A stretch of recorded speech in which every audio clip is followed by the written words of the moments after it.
Nyinimu ayolekedde eggwanga lya Germany okubeera ng'afuna obujjanjabi ku kirwadde ekyali kimubala embirizi. Bino byasanguziddwa Katikkiro wa Buganda Charles Peter Mayiga olunaku olwaleero bw'abadde ayogerako eri bannamawulire. Kinajjukirwa nti Kabaka bwe yalabikako ku mazaalibwa ge embeera ye y'ebyobulamu yali tewoomesa nnakabululu, era olunaku olwaddirira Katikkiro wa Buganda Charles Peter Mayiga yavaayo n'ategeeza Obuganda nga nnyinimu bw'alina ekirwadde ekya allergy nga kye kimubala embirizi. Health challenges from time to time, and they need to be effectively managed. And in the Kabaka's case, the challenges are related to allergies, which, when they attack him, cause breathing difficulties, especially when he has a mask or a shield over his face. The allergies are being effectively managed by the appropriate medical experts. The rumors doing the rounds that the Kabaka was poisoned are totally false. Wabula n'agamba nti Kabaka yayolekedde eggwanga lya Germany olunaku olwokusatu okwongera ofuna obujjanjabi. Kera nga bwe mbadde mbategeeza bulijjo, enkwata y'obulamu bwa Ssaabasajja etambuzibwa ku magezi ga kisawo mu ngeri ya kikugu, kubanga gwe atali musawo gw'atabeera na Ssaabasajja onowootya amagezi ge tuba tugenderako ng'ate abasawo weebali.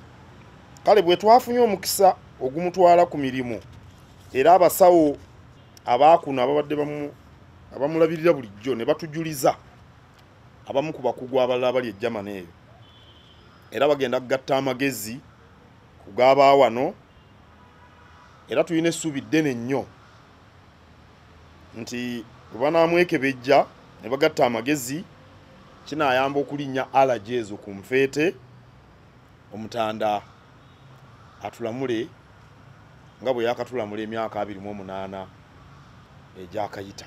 Ono wabuuziddwa ku ntambula y'Omutanda ku lwaki yatambudde oluvannyuma lw'okusisinkana omukulembeze w'eggwanga ayina ky'ayogedde. Tubadde tutegeka okumala omwezi mulamba mu lugendo lwa Ssaabasajja. Ssaabasajja tatambulanga Mwami Dickson Kulumba, wabaawo enteekateeka ezikolebwa.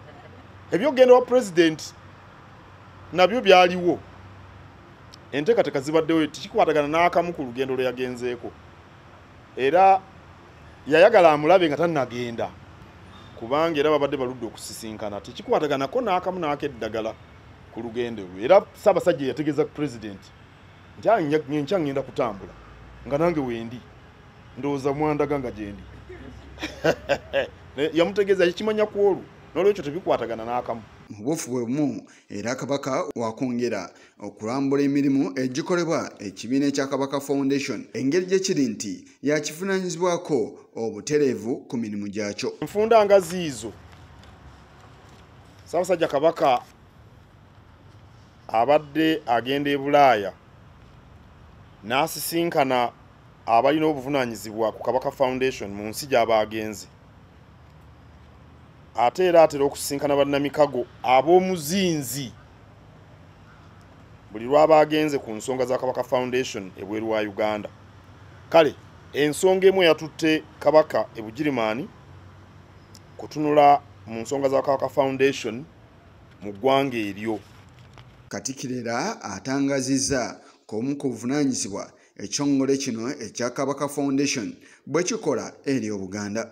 Nga bwe mbagambye tubalungamya wadde emirimu gyabwe tegijja butereevu ku mmeeza ya Katikkiro, gigenda butereevu ku mmeeza ya Ssaabasajja. Kyemuva mulaba Katikkiro oba baminisita ba Kabaka nga beenyigira mu nteekateeka z'ekitongole kino ekya Kabaka Foundation, enteekateeka ezimu okugeza okugema n'okulwanyisa endwadde nga hepatitis B, mubijjukira zonna mu abamu baabagema, okugaba omusaayi, okulwana ku nsonga z'obuyonjo mu butale n'ebirala.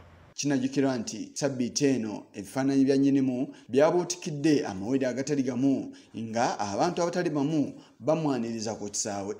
Issa Kigongo ku lwa Channel 44 olweggulo.